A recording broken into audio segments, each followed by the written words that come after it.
Okay, so we are now recording. And that's good for everybody. And can you all see the screen that I am sharing called Realizing Chords? Is that good? So this is sort of a follow-up to the texture discussion yesterday. Does that make sense? So first you pick some chords, then you make smooth voice leading.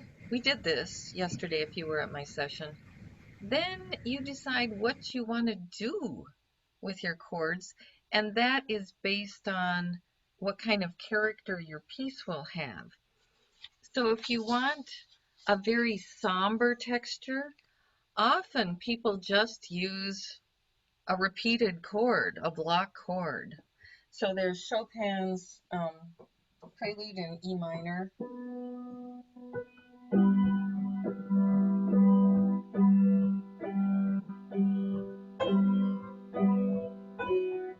And he just goes down one note at a time, but he's got these repetitive chords the whole time. And Grieg has a piece sort of like that too. So if you have a very somber piece, just using the chord and repeating it can be good. Sometimes people do long chords, and that's totally fine as well. Now, if you want to make something sound more like a march, be a little more upbeat, or a waltz, these examples here are all in 4/4, but you would do the pa pa in 3/4 to get the waltz, and you can do. It's very energetic, right? So that's a thing you can do. But then if you want to do something that's almost more harp-like, then you break the chord up into pieces. There's a broken chord that goes bottom, middle, top, middle. Alberti bass, bottom, top, middle, top, and you saw this in the Mozart if you came yesterday. These are both very common. And then, of course, you can do any variations on those you can think of. But you keep doing the chords with the nice voice leading. So if I do that,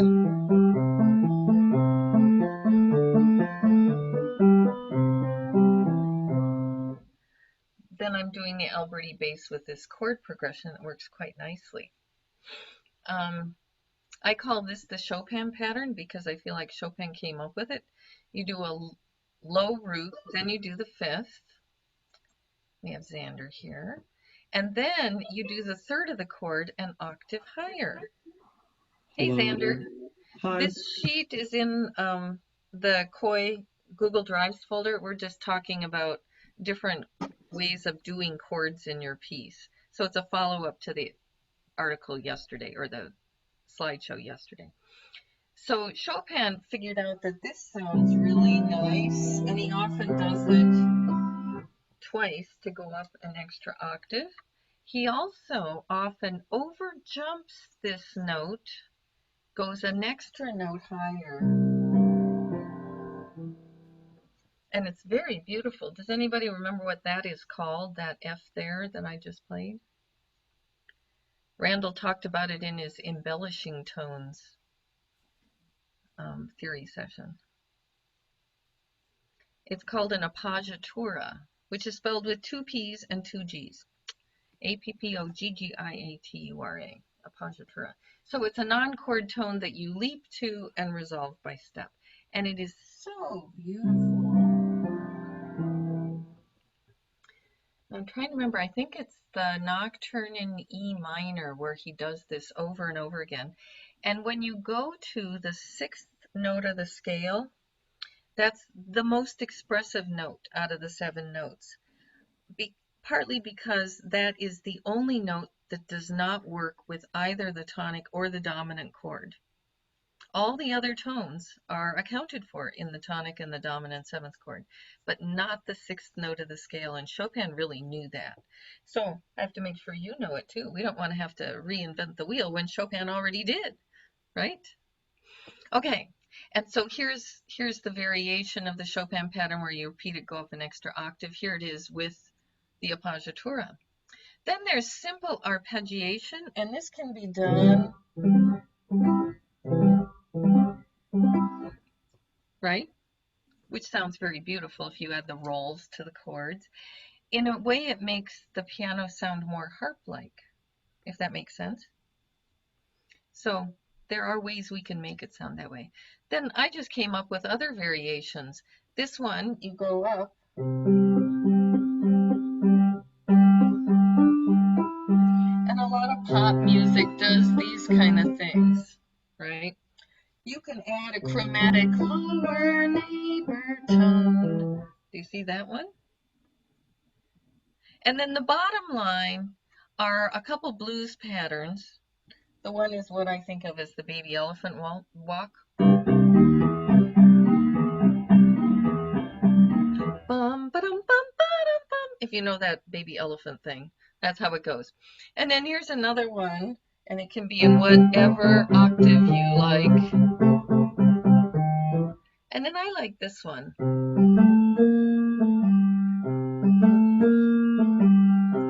Now, when you do the blues, the thing that is different from all the other patterns work well in inversion.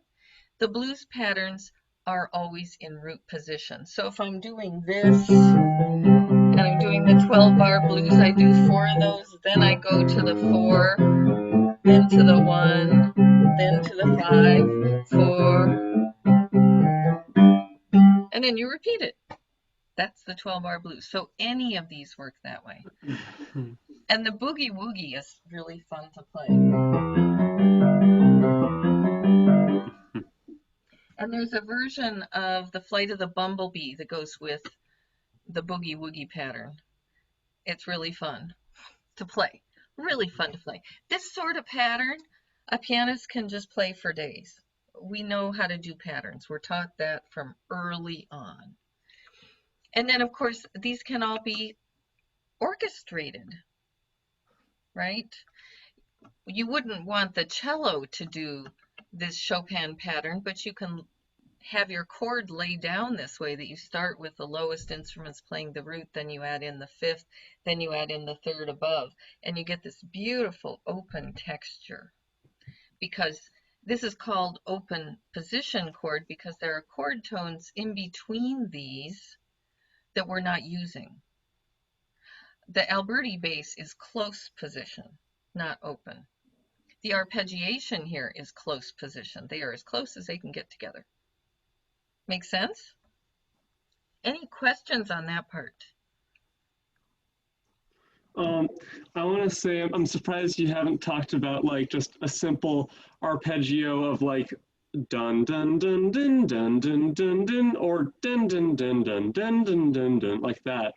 Well, that's the broken chord, and you're just Mm-hmm. doing it in octave position, right? Or something, or it could be in inversions. But Oh, yes, certainly. See, this is an inverted chord. etc. You know, Yeah. I just noticed that wasn't there, and I consider that a very to be a very fundamental way of realizing a chord. Yeah, well, it is a broken chord. Mm-hmm. That's all it is. Oh, that's See, here. it's this Oh, one. I think I missed that because I came in a little bit late. Sorry. Yep, it's there. Because that is a thing. And we talked about at the beginning the simple chord, like in Chopin's E minor prelude. Do you know that prelude? Me And no. it sounds very haunting. E minor is number 4.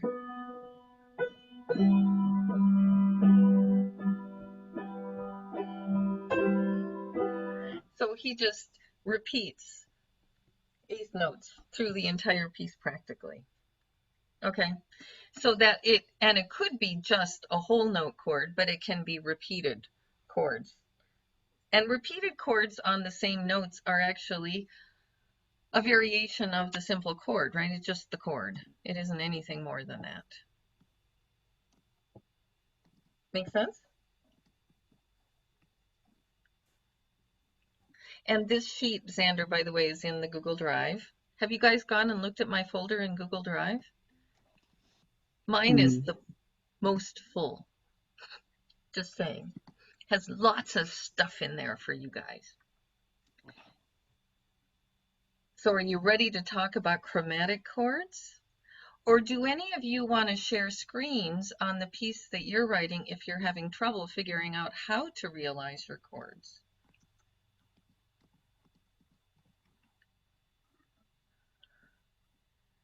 because I'm happy to talk about that. And there aren't so many of us here today. Or should we go back and talk about chromatic chords? Are you ready? Good. Okay. And there's an outline of what I'm going through today, also in the Google Drive. So you can go look at that if you forget what's what. So what we're going to do is first go to MuseScore. I'm just sharing this other screen. What chromatic chords do you already know? These are chords that require accidentals. Any? Are you talking about like diminished or augmented chords or? Well, there's some of them. What about secondary dominants? Do you know what those are? Do you know how to come up with them? Pretty much. Xander doesn't, so we're going to do one. We'll do it in the key of C. The most common secondary dominant is which one, for those of you who already know secondary dominants? The 5 of 5. 5 of 5. So you have to figure out what is the fifth note of the 5 chord. So you go 5, 6, 7, 1, 2, 2. So we do a 2 chord. I'm going to do it down an octave. You can see that, right? And hear it? Good. And then we want that to go to sky, right? Right now it doesn't, because a dominant chord is always what quality? Major. Major. So if we go into this chord and make this note a sharp, and we could even add the 7th if we want, like this. But then this one is going to lead to, let's see, where am I? I've got my zoom controls in my way. Good, I'm going to make that note layer 2, make it half as long. Now if I go through the F natural here,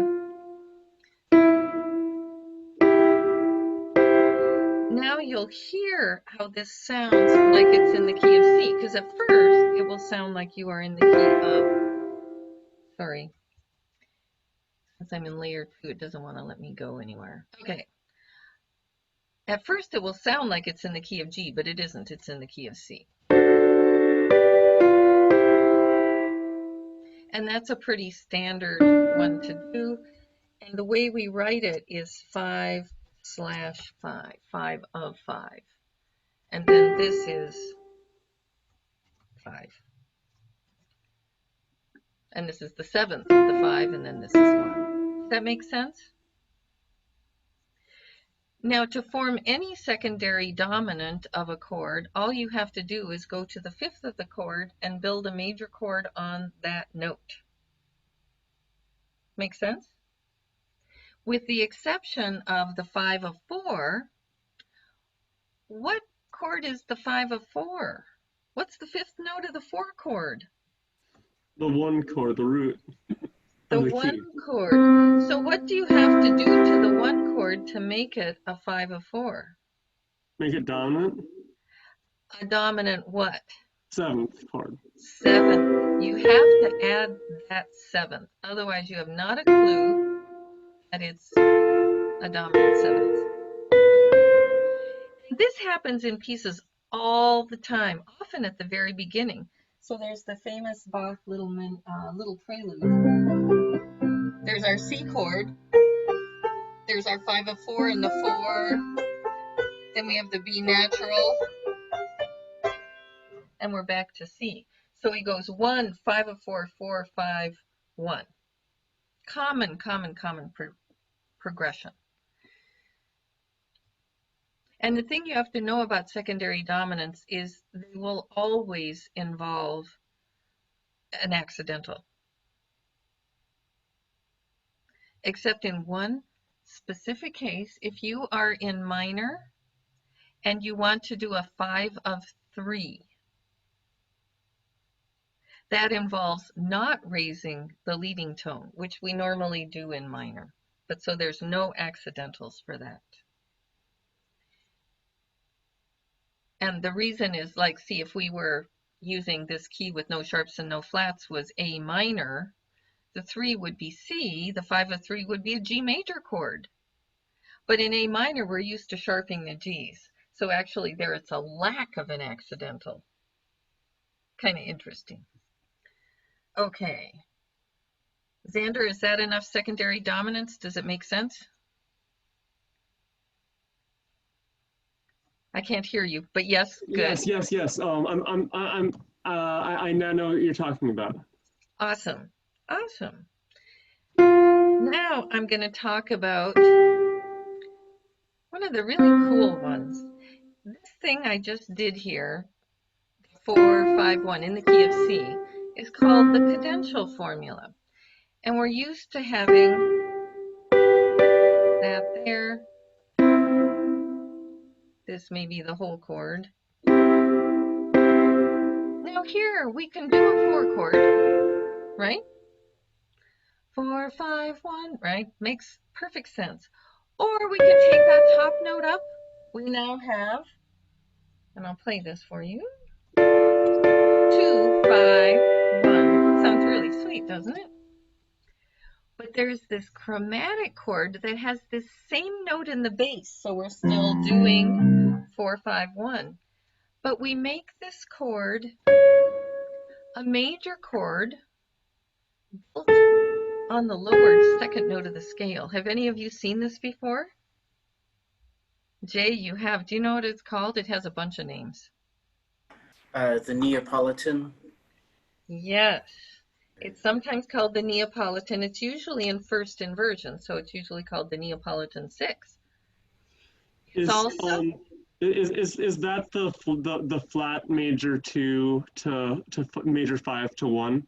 yes. Okay, yeah. And some people call it, I think sometimes it's used as a tritone substitution in jazz. Kind of makes sense. Some people call it a Phrygian 2 because the half step from the tonic to the supertonic in Phrygian is a half step. So let's say we're in E Phrygian, which is the all white key one. The 1 chord is E minor, the 2 is F major. So this is in a way stolen from the Phrygian mode. And some people call it a flat 2. So all of those names, but it's a beautiful sound. I didn't play it for you yet, did I? You've heard it before because it gets used a lot. Okay? But it is very, very colorful. And the first time I showed a student, this was a student back when I was still in college at Michigan State years ago, I showed him this chord and he went, stop. And he said, that's in this piece. And he played me a bit. Not too surprisingly, this young man has a PhD in music composition from the University of Southern California. So he's my first student to get a PhD in music composition, which made me very happy. I also have a former student who has a couple of Grammys, but not for playing the piano, for producing things. But it's still exciting. What can I say? It's exciting. So the next kind of chromatic chords we're going to talk about are the augmented sixth chords. Now, do you guys know about the augmented sixth chords? Sort of. How fast could you draw one, Jay? Yeah, I could draw all 3 of them right now. Okay, so it wouldn't take you too long. I'll No. show you the process I like to do. First, I do an octave on the dominant note because that's where the augmented sixth leads. Now, the thing about the augmented sixth, some people hear the word augmented and they think it's an augmented triad. It is not an augmented triad. It refers to the interval of an augmented sixth that expands outward to an octave.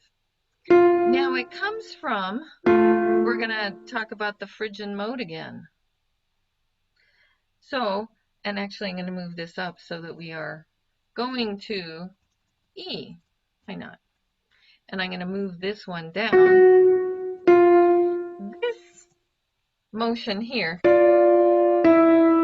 A sixth expanding out to an octave. This is called a modal cadence. This is the Phrygian modal cadence. This is how they did things in the Renaissance. Okay? Now, there is a Phrygian tonal cadence, which is 4, 6 to 5 in minor. So if we were in A minor, this would be our minor 4 chord in first inversion, and then this would be our 5 chord. We would add the other notes to this, like that. You have to have the G sharp, right? Make sense so far? Listen again, Xander. I can tell you're trying it out on your keyboard. And there's a sheet in the Google Drive that does this. Now, and so what do you call that last cadence? The 4 first inversion to 5? it's a special half cadence called the Phrygian cadence because it has that half step motion in the bass. And you've heard of this one before, right, Jay? Actually, not the Phrygian cadence specifically. Really? Okay, because see, this is all a very logical progression here. Now what I'm going to do, I'm going to make this note, I'm going to make a bunch of these notes into layer 2 so that I can do something special. Layer 2. Here we go. I'm going to do yet another of Randall's embellishing tones. I'm going to do a chromatic passing tone between the D and the E on my Phrygian cadence. This is still a Phrygian cadence, it just has a chromatic passing tone. I should make the tempo slower here, shouldn't I? There we go. Okay, now when you do the augmented sixth chord, I'm going to copy this one. So this is not going to be a Phrygian cadence, this is going to be an Italian sixth blush. And what I do is I skip the point of having the D, I go directly to the interval of an augmented sixth, F to D sharp. Now when you hear just F and D sharp, does it sound like a sixth? It sounds like a seventh. It sounds like it wants to go here, doesn't it? But it expands outward. When you have a seventh chord, sevenths resolve down by step. But when you have this augmented sixth, it goes out. And when we add that third to it, it really sounds like it wants to go here, doesn't it? But instead it goes here. Now these names that they give them are totally arbitrary. So the Italian sixth is the augmented sixth chord you would use if you are in a 3-voice texture, because there are only 3 notes. You have a major third and an augmented sixth resolving to an octave and a major third. That's it. Now we're going to talk about the German sixth. That one I still have an I at the beginning of that. Let's get rid of that. The German sixth has one more note that makes it really sound like a dominant seventh chord. It's a 4-note chord. It sounds like it's supposed to go there. Now the trick with this one is it can't go to this right away. Because if it did, we have a 4-voice texture here, and we would have a bad thing, which is F to C. What interval is that? Perfect fifth, going to E to B, which is also a perfect fifth. Parallel perfect fifths are not allowed. So in this case, what you do instead is you maintain middle notes, and then this chord becomes the Cadential 6/4. Oh, sorry. Got to go back to this guy. It won't let me do a space bar. 6/4 going to 5. So this is a 1 chord. The notes of the 1 chord in second inversion. So instead of going here, we go, and then if this were Bach,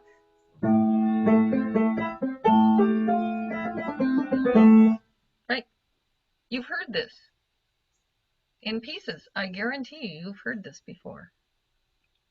And it's kind of cool. Now I'm going to copy this one, and we will go to my favorite. Before we move on, can we just listen to what the German in 6+ sounds like? Yes.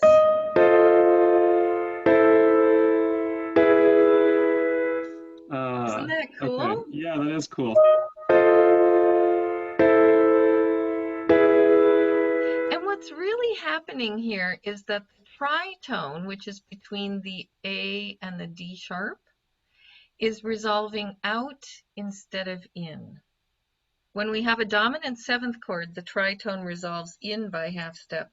In the German 6th, it expands outward by half step. Make sense, Jay? I'm hoping you're understanding these more completely than when you've been taught them before. Yes? Yeah, I think so. Good. Okay, so then my most favorite one, the French 6. And this one avoids the difficulty of the parallel fifths. Sorry. Instead of having a perfect fifth here, we have another tritone. The French 6 is 2 tritones. So we have F to B, and A, D sharp, and it's so colorful, but there's no perfect fifth there anymore, so we can go directly to the 5. Isn't that cool? So there's no issue with parallel tritones. Parallel fifths. No, I said so there's no issue with parallel tritones. No, and they aren't. The motion is what matters, and the tritones aren't going to another tritone. They are resolving. So the parallel fifths, it's a fifth in one chord that those same voices has a new and different fifth in the next chord. We call that parallel fifths. And it's avoided because then we don't get the sense of each line being its own melody. Does that make sense? Cool. Okay. Now, how are we doing? Oh, we're doing great. Any questions on these? Do you want to hear them all? From here? Yeah, yes. We're going to go through all of them. So the first one is the modal Phrygian cadence, then the tonal, then with a chromatic passing tone, then Italian, German, and French.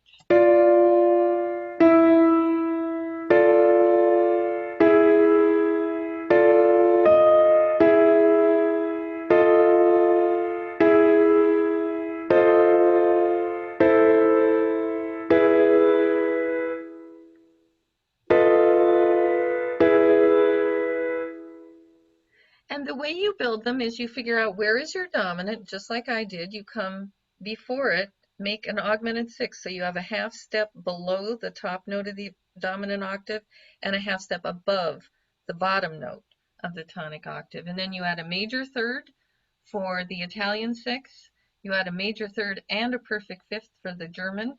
You add the major third and the tritone for the French. That's all you have to do.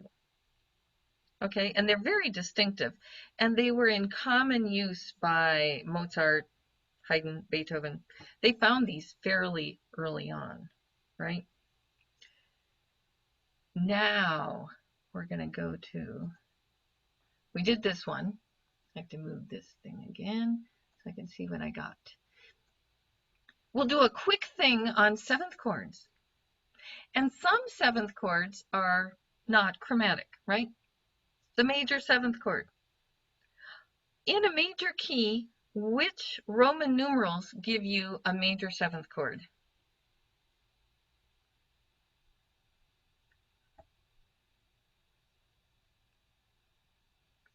Anybody? So in a major key, we have major chords. 1 is major, 2 is minor, 3 is minor, 4 is major, 5 is major, 6 is minor, 7 is diminished. So our major chords are 1, 4, and 5. Which one of those are major seventh chords in a major key? The one in the fourth. Yeah, which I actually put there, didn't I? And then the 5, the dominant seventh, which is a major chord with a minor seventh, it only occurs on the 5. But now you know this cool thing you can do. So let's say you're in C. Here's my G7. We're expecting it to go here, but I can just suddenly like jump tracks and I'm in B minor. So if you respell your dominant seventh as a German sixth, you end up in the minor key a half step lower than your tonic. That is like magic, wouldn't you say? The minor seventh occurs naturally on 2 and 6. The 7 half diminished chord, which is the minor 7 flat 5, occurs naturally on the 7 in major. The fully diminished seventh is on the 7 in minor, on the raised leading tone, right? Now here's cool ones. The minor major seventh, this is a chromatic chord. And this I call the Bernard Herrmann chord. Can you hear that? It's very suspenseful. And Bernard Herrmann, who knows who he composed for? Anyone? Alfred Hitchcock. All those suspense movies. I don't know if you've ever seen any of them, but they're quite interesting. Now, here's an interesting thing. So the minor major seventh sounds like this. The augmented major seventh is very similar. And you'll find this sheet in your Google Drive, so you can go and try these out for yourself. And then the diminished major is not quite as suspenseful, but it's very interesting. Kind of makes sense? And then I showed inversions, I showed chords in the key. That's pretty easy for you guys, right? Any questions on this before we go forward? Because you can go find this. So, what other kinds of chords are there? Who knows?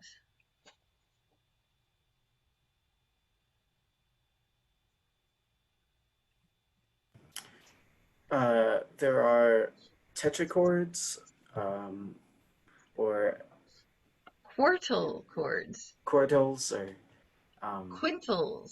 quintals. Yeah. So quartals are fourths.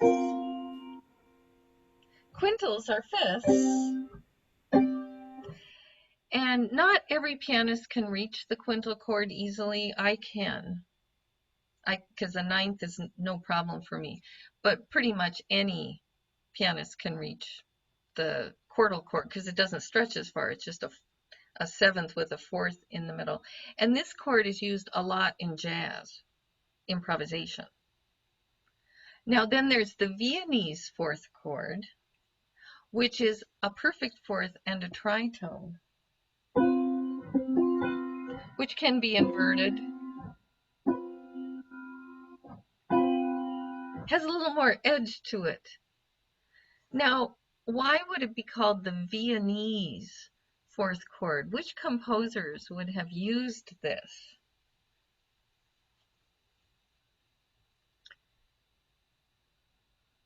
Do you know who are the composers in the second Viennese school? How about the first Viennese school? Isn't it Beethoven, Mozart, and Haydn? Yes, yes. And my tutelage, I can document it through both of my piano teachers right back to Haydn. So you are now one more generation in with Haydn. You can say he's my great, I can't remember how many greats, grand teacher. Just so you know, it's in there. So the first Viennese school is Haydn, Mozart, Beethoven. and that's the order in which they were born. Second Viennese school. Is Schoenberg in there? Schoenberg, And then Weber or Webern? Webern, Okay. and Berg. Yes. And when they initially started writing, Schoenberg didn't come up with the 12-tone system right away. What he wrote early on, and if you want to go and look at his music, it's really quite fascinating. He wrote free atonal music, and free atonal music is extremely difficult to write because as you're writing, you want to think, okay, so I've written this note, now I'm going to write a note that doesn't make it sound like this belongs to a key, okay? Then you have two notes. Then you're like, okay, what third note would most make it sound like I'm not in a key? And then you have to keep doing that process all the way through the piece, and you end up writing a lot of major sevenths, a lot of tritones, and a lot of minor seconds. And so it's no accident that they would come up with this thing because it doesn't sound like it's in any key. Makes sense? Quintal chord clusters. And depending on how you write them, this one has only one half step in it, so it actually sounds pretty sweet. Can you sort of hear that? I know Zoom isn't perfect. Here's a chord cluster that is all half steps, which sounds sort of like an angry hive of bees. So it's a sound you can use if you like. I've always thought that this is one of the sweetest sounds we can get that's really modern. There's something about it that's really lovely. Now, these other ones often are attributed to certain composers. There's the Scriabin mystic chord.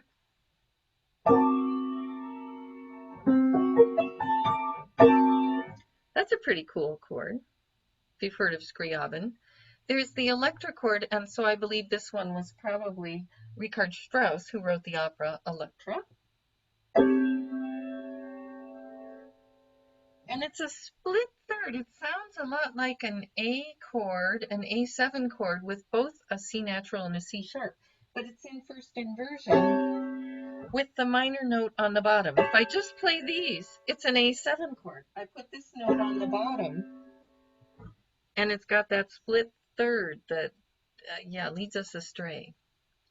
The next one, I don't know who came up with it. It's called the Farben chord. Do any of you know what Farben means in German? Color. So this is the color chord.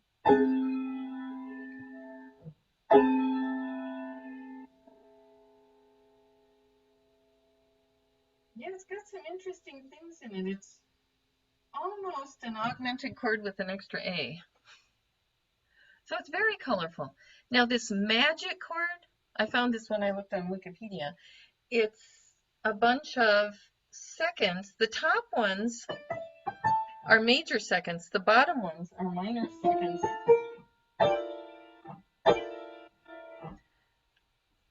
That's, I don't know if it's magic, but it's an interesting sound, isn't it?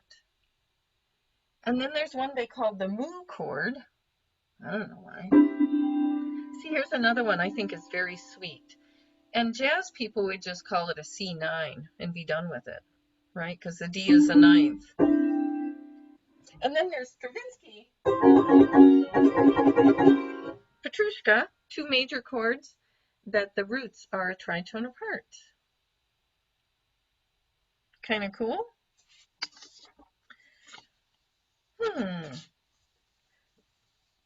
And I know Kevin was mentioning, he said, where's the what's it called? It's not Weber.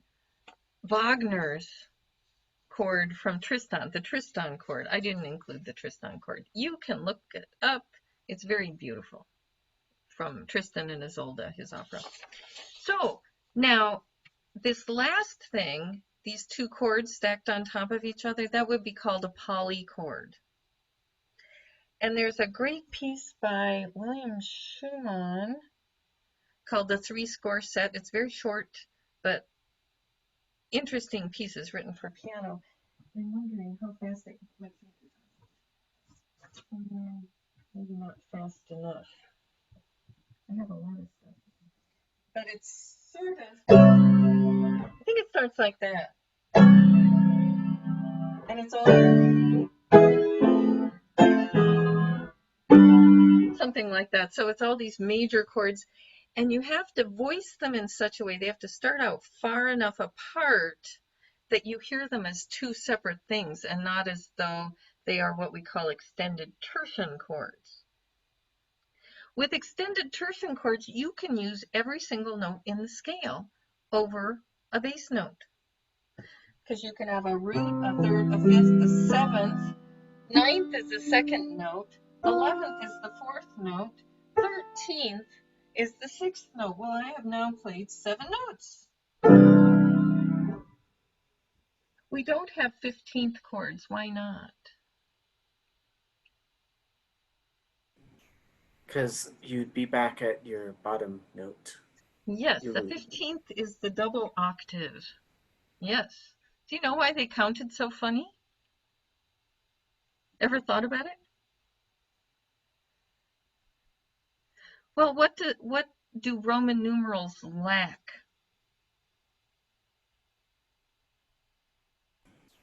The octave that Roman numerals as a system of numerals lack the null set.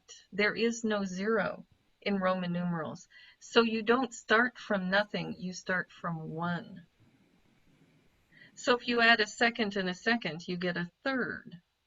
If they'd started from 0, we would have sevenths, and the double octave would be a 14th, and we wouldn't have to subtract 1. But they did not have the numerals that have 0. Where did they get them?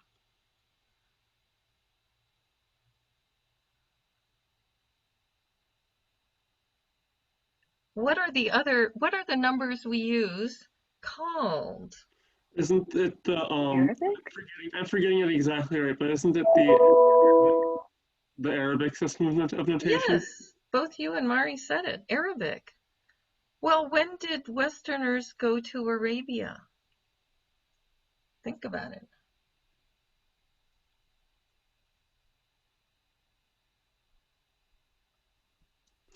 I don't know exactly what time in history, but I know that there was a point when the Arabs went to like Spain and took over Spain for a bit of time, and Well, something happened then, and that was like the Moors. But I don't yes. really know a lot about that. I just know it's something like that, maybe. Well, something sort of like that. The Westerners kept organizing crusades to go and try to capture Jerusalem from the Muslims who were there. And they brought back from Arabia, one of the most important things they brought back was the numbering system. They also brought back spices. Their food was incredibly bland before they went on the crusades. And there were many, many different crusades that happened.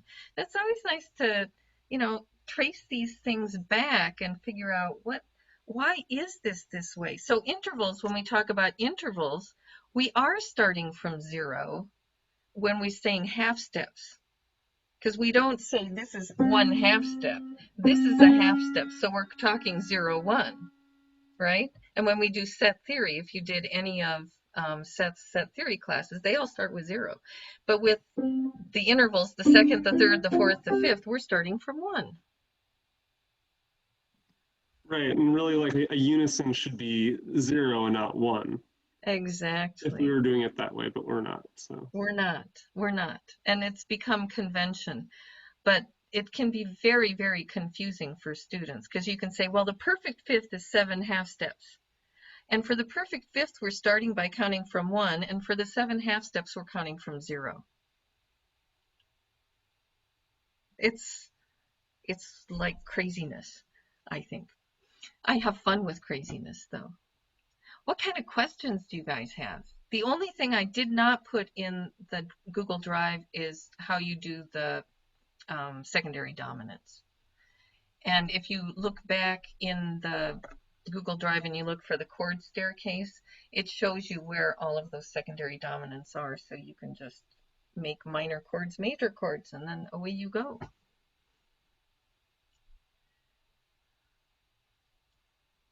So any other questions? Hey. It might be more of a thought, but um, Neapolitans are very common, so we gave it a name. But the like if we're in major and we borrow the flat seven from the parallel minor, which is also a major, so if we're in C, it would be a B flat major chord. I feel like that is very common, but is there a name for that? Yes, there is. I'm sorry, I forgot to include those. I'm going to put it on my list. Borrowed chords. Well, but is there one for, because we have a specific name for the flat two No, because or the the flat German octave? two is not borrowed from minor into major or major into minor. So the dominant chord being major is borrowed into minor all the time. And the seven chord being diminished is borrowed from major. And that started early on, right? And then the minor four chord into major is a very common borrowed chord. And then the flat six, see, that has its own name, is Yeah. borrowed from the minor, the flat six chord, we call that. The only thing I would do with like the B flat chord in C major, I would call it the subtonic chord instead of the leading tone chord because it's built on the subtonic. But definitely it is a chromatic chord. Yeah. And that's a Wait. Do you mean if you played a B major chord in the key of C major? no, a A, B I mean flat. a B flat major is what I mean. So Yes, how would you not say that that's borrowed from minor since the root of it is from the minor? absolutely, it's borrowed Oh, from minor. oh, I thought you were saying it wasn't borrowed. No, it is, most Oh, okay. definitely. And then sometimes the major one chord is borrowed into the minor at the end of a piece. And what do we call that? Picardy third. Yes, exactly. Exactly. So the borrowing between them makes the harmony more colorful. Before they went to a system where it wasn't about chord progressions anymore, it was just about color. And they were getting there even with Wagner. With the chord staircase, if you've looked at that at all in my drive, you can go look at it. When you start going down the stairs, at a certain point you know where the arrival point is going to be because we've heard this so many times.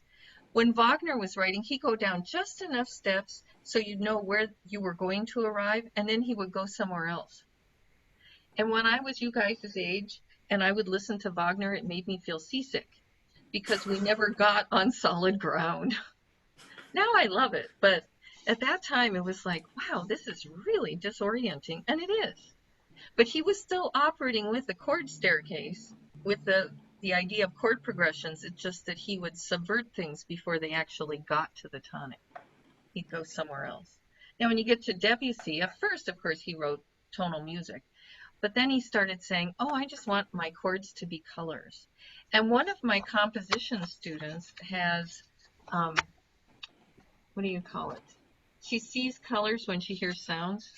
Synesthesia. Thank you, synesthesia. I know the word, I just couldn't remember it offhand. And she actually sees really beautiful colors with different chords, not just with single tones. She'll say, this chord sounds this color, and this chord sounds this color. I had had another student who also had synesthesia, and I asked her, well, what colors do you hear? And it was all earth tones. And I was like, well, that's for the birds. I'd rather just imagine I'm seeing yellow and red, even though I'm not really, than seeing, oh, that's olive green, and that's army green, and that's um, burnt umber, and that, they're all browns and grays, and yeah, that kind of thing. But this student I have now, who's like 10 years old, 10 or 11, she sees brilliant colors. So it's kind of cool. Right. And of course, people who have synesthesia usually also have perfect pitch because they hear a note and they see a color and they're like, oh, well, that color means this letter. It would make life easier. It'd make it so much easier to memorize. And one student I had who got into the Chopin competition for the fall, we'll see if he even gets to go, because I don't know Poland will allow Americans in by October. Probably not. But he has perfect pitch and eidetic memory for music. So he could hear one of your pieces this summer, and in a year, he could play it for you on the piano, even having not heard it in between. That kind of perfect memory. Wow. The good thing is he's also just a very nice, gentle young man, very thoughtful. So he hasn't let all this go to his head. But I think that's what Mozart had. I think he composed everything in his head, and by the time he wrote it down, he had already done all his work up here and memorized it. Not a big deal.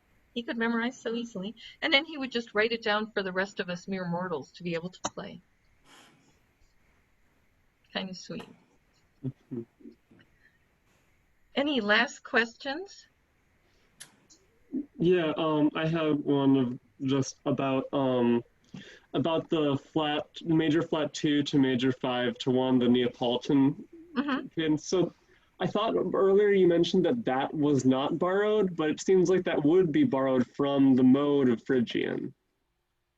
Well, you could say that, but when we talk about borrowed chords, it's a tonal thing, it's not a modal thing. So it Oh, would be kind of stretching the definition a little bit. is there not a? It seems like the concept is basically the same. It's just coming from a mode instead of just major or minor.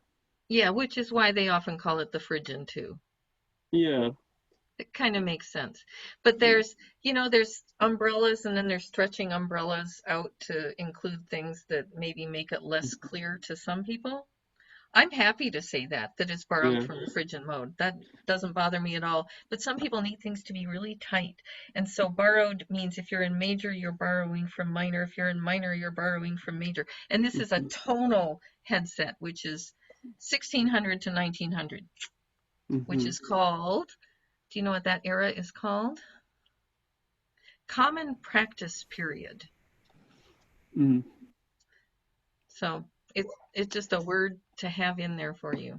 Yeah, personally, I don't see a lot of difference between, like using major or minor and using all the modes. I think that major and minor are just the most common, modes that are used and are used in Now, certain ways. yeah, And so yes, in terms of how I would think about it, I wouldn't see a major reason to distinguish them that yeah. much in how I think about it, at least. So Okay, yeah, and that's totally fine. So you can use a Mixolydian 7 chord. That's the major chord on the subtonic, right? right. And one of my personal favorite modes is a synthetic mode where you take the sharp 4 from Lydian and the flat 7 from Mixolydian. And the chords you get when you do that are so fun. You get major, major, diminished, diminished, minor, minor, augmented back home.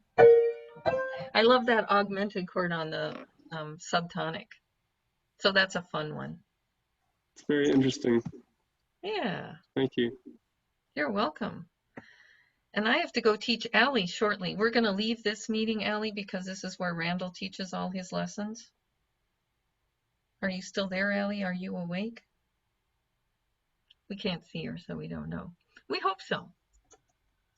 But this was great to have this conversation with all of you. Do you feel like you got a little deeper understanding of things? And I like to explain those augmented 6 chords the way that I do, because I had colleagues in graduate school, singers. These things happen in vocal music, who would say, oh, that's too hard for me. I'm just going to miss that on the comprehensive exam. I don't care. I'd say, it's not that hard. And they'd say, nope, go away. So it's my personal thing. I want to make sure augmented 6 chords are accessible to everyone. Okay? Well, great to see all of you. I'm going to end this meeting and start teaching my lessons. I'll see you later, Mari. It was great to see both of you, Jay and Xander. And Allie, I didn't see you. I hope you're awake. And I'll see you in a few minutes. But very good comments today. This was fun. So bye. Thank you. Bye. You're welcome. Thank you.